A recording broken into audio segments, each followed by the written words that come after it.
వే gold trusted gold buyers మీరు తాకట్టు పెట్టిన బంగారాన్ని విడిపించి ఈ రోజు ఉన్న మార్కెట్ ధరకు కొనబడను. గుజరాత్ను ముంచెత్తుతున్నాయి భారీ వర్షాలు. జల దిగ్బంధంలో వాణిజ్య రాజధాని సూరత్ ఉంది. ప్రధానంగా 200 ఏళ్ల రికార్డు స్థాయిలో కూడా కుండపోత వానలు పడుతున్నాయి. ప్రధానంగా సూరత్ లో 311 మిల్లీమీటర్లు, ఇక కామ్రేజ్ లో 400 మిల్లీమీటర్లు, అదేవిధంగా పల్సానాలో 357 మిల్లీమీటర్ల వర్షపాతం నమోదవుతుంది. ప్రధానంగా గ్రామీణ ప్రాంతాల నుంచి వరద భారీ స్థాయిలో వస్తున్నటువంటి వైనాన్ని మనం చూస్తున్నాం. భారీ వర్షాలకు ఇప్పటి వరకు 6 మృతి చెందినట్లుగా సమాచారం. సురక్షిత ప్రాంతాలకు 2000 మందిని కూడా తరలించినటువంటి వైనం. ప్రధానంగా గుజరాత్ లో వాణిజ్య పరంగా అత్యంత అభివృద్ధి చెందినటువంటి ప్రాంతం, పారిశ్రామికంగా కూడా అభివృద్ధి చెంది ఎగుమతులు దిగుమతులకు కీలకంగా ఉన్నటువంటి సూరత్ లో మాత్రం రికార్డు స్థాయిలో భారీ వర్షాలు నమోదవుతున్నటువంటి వైనాన్ని మనం చూస్తున్నాం. వాణిజ్య రాజధాని సూరత్ కు వరదల తీవ్రత మాత్రం తారాస్థాయికి చేరింది.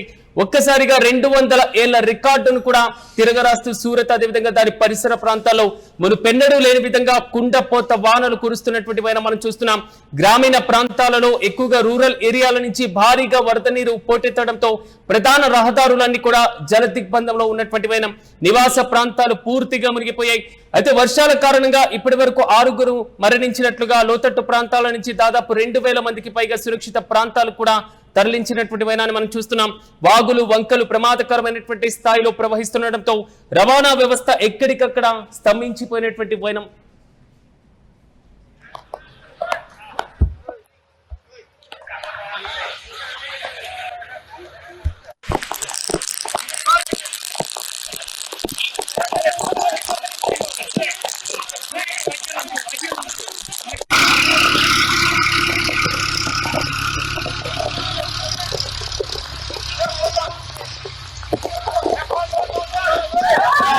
नई अपडेट है भाई, चुका है ये नई अपडेट है।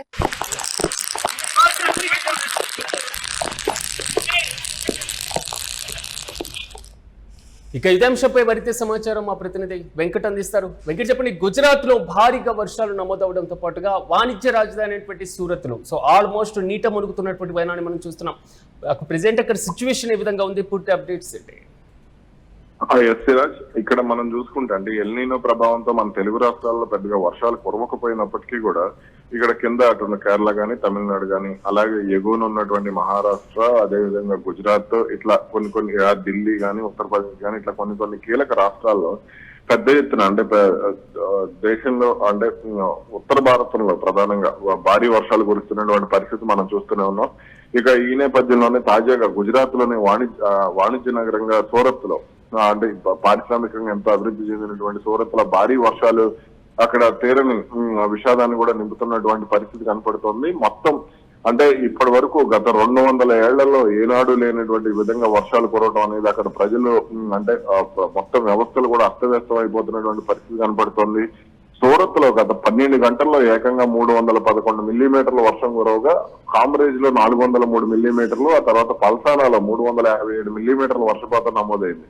అలాగే రూరల్ ఏరియాల నుంచి పెద్ద ఎత్తున వరద రావడంతో అటు సూరత్ నగరంలో కూడా పెద్ద ఎత్తున వరదలు ముంచెత్తుతున్నటువంటి పరిస్థితి ఉంది. దీనితో నగరంలోని లోతట్టు ప్రాంతాల నుంచి ప్రజలను పెద్ద ఎత్తున ఇతర ప్రాంతాలకు కూడా తరలిస్తున్నటువంటి వాతావరణం మనకు కనపడుతోంది. ఇక ఈ వర్షాలు మరో 72 గంటల పాటు కొనసాగేటువంటి అవకాశం ఉండొచ్చు అనేటువంటి, అంటే దాదాపు ఇంకా 3-4 రోజుల పాటు వర్షాలు ఉండేటువంటి అవకాశం ఉంది అనేటువంటి నేపథ్యంలో పెద్ద ఎత్తున అటు కేంద్ర బలగాలు కానీ, ఈ కేంద్ర విపత్తు నిర్వహణ శాఖ బలగాలు కానీ, అలాగే రాష్ట్ర విపత్తు నిర్వహణ శాఖ బలగాలు కానీ పెద్ద ఎత్తున రంగంలోకి దిగటం, అక్కడ ప్రజలను సురక్షిత ప్రాంతాలకు తరలించడం జరుగుతుంది. అదే విధంగా ఇప్పటి వరకు కొంతమంది ప్రాణాలు కోల్పోయి ఉండొచ్చు, దాదాపుగా 60 నుంచి 70 మంది ప్రాణాలు కోల్పోయి ఉండొచ్చు అనేటువంటి సమాచారం కూడా మనకు అందుతోంది.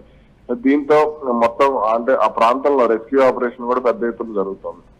అంటే వెంకట, పునరావాస కేంద్రాలకు తరలించడం ముందస్తుగానే లోతట్టు ప్రాంతాల ప్రజలను అప్రమత్తం చేయడం, దీనికి సంబంధించిన సహాయక చర్యలకు సంబంధించిన డీటెయిల్స్ ఏంటి?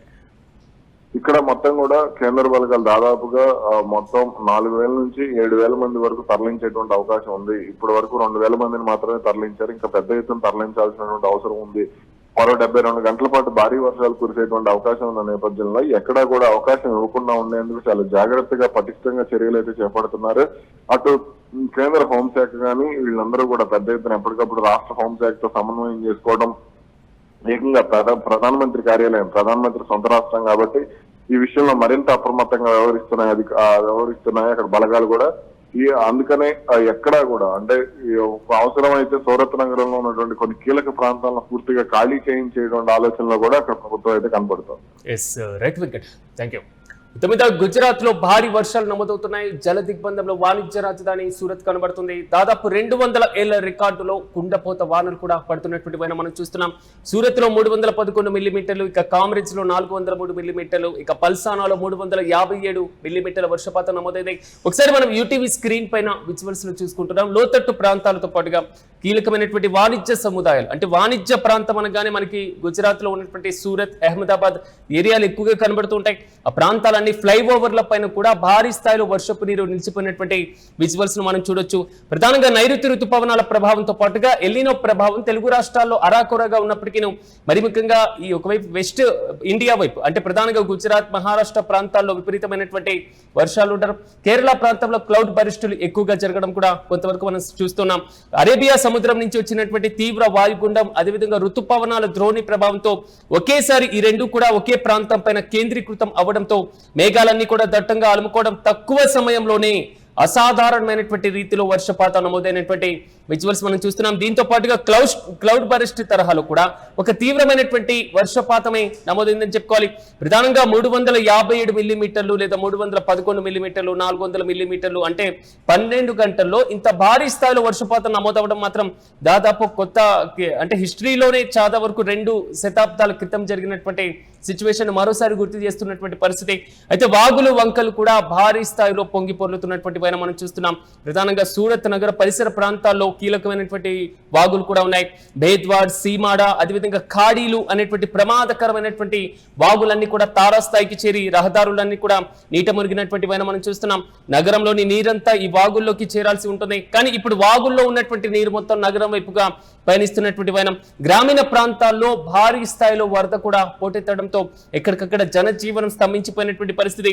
దీంతో పాటుగా వాగులు, నదులు గరిష్టమైనటువంటి నీటి మట్టానికి చేరుకోవడంతో ఏదైతే సిటీలో ఉన్నటువంటి అండర్ గ్రౌండ్ డ్రైనేజ్ అంటే అంతర్గతంగా ఉన్నటువంటి డ్రైనేజ్, భూగర్భ డ్రైనేజ్ మొత్తం కూడా మురుగునీరు కలిసిపోయి సో భారీ స్థాయిలో కూడా అక్కడ కీలకమైనటువంటి ప్రవాహం ముందుకు వెళ్తుంది. దీంతో పాటుగా రోడ్లతో పాటుగా లోతట్టు ప్రాంతాల్లో త్వరగా పూర్తి స్థాయిలో కూడా సహాయక చర్యలైతే కొనసాగుతున్నటువంటి వైనాన్ని మనం చూస్తున్నాం. ఎన్డీఆర్ఎఫ్, ఎస్డీఆర్ఎఫ్ బృందాలు కూడా అక్కడ భారీ స్థాయిలో చేరుకున్నాయి. లోతట్టు ప్రాంతాల్లో ఉన్నటువంటి ప్రజలందరూ కూడా అప్రమత్తం చేయడం, ముందుగానే హెచ్చరించడం, పునరావాస కేంద్రాలకు తరలిస్తున్నటువంటి వైనాన్ని కూడా మనం చూస్తున్నాం. ప్రధానంగా దాదాపు 6 చనిపోయినట్లుగా, చాలా మంది కూడా అనారోగ్యం బారిన పడినట్లుగా కూడా వారికి హాస్పిటల్లో కూడా చికిత్సను అందిస్తున్నటువంటి వైనం మనం చూస్తున్నాం. అయితే సురక్షిత ప్రాంతాలకు దాదాపు ఈ 2000 మందిని తరలించినట్లుగా తెలుస్తుంది.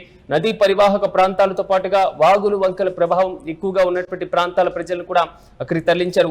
కానీ ప్రస్తుతం సూరత్ లో చోటు చేసుకున్నటువంటి ఈ భారీ వరదలకి సంబంధించినటువంటి విజువల్స్ సోషల్ మీడియాలో వైరల్ గా మారుతున్నాయి.